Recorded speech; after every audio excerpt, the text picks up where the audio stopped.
Winton Lonis is 73 and has been a woodsman his entire life. He left school in grade 8 and began working in lumber camps when he was 16, back when they used a horse and cart to haul trees.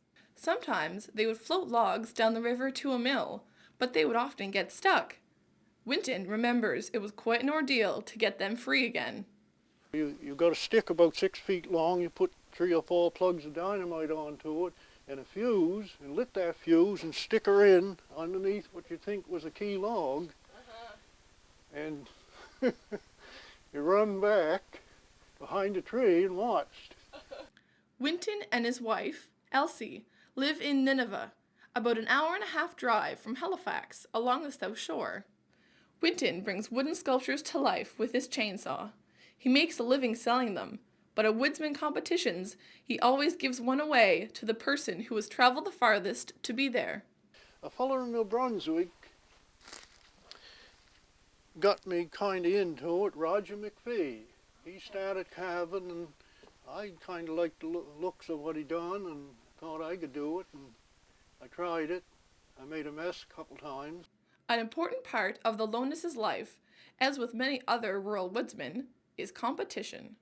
3, 2, 1, go! Log sawing is one of the most popular events at competitions across Nova Scotia and New Brunswick. These competitions have been going on since the early 1900s, and even today draw visitors from Western Canada, the United States, and even Europe and Australia. A handful of schools in the Maritimes have teams which compete in these sports, including UNB. In the summer, Winton can practice an event in his own backyard, axe throwing. Elsie and Winton have been married for almost 50 years, and for most of that time were partners in what's called Jack and Jill Woodsman competitions. Together, they competed in events like the kettle boil, where the team who builds a fire and boils a kettle over it the fastest wins. And once up to the French shore, there was about 13 or 14 in the Jack and Jill, and Wimpy and I won it. Oh, really?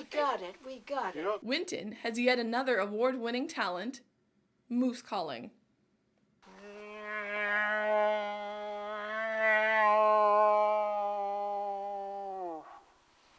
Winton makes these horns from tree bark and varnishes them himself.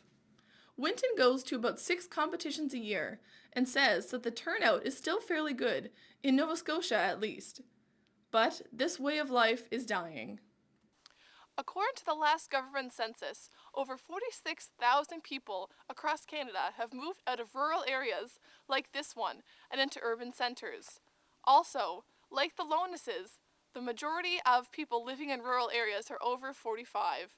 This is leading to a steady decrease in the woodsman way of life. At that time you had a little respect for trees. It seems like they got no respect now. Oh. You just go in and eat them right up.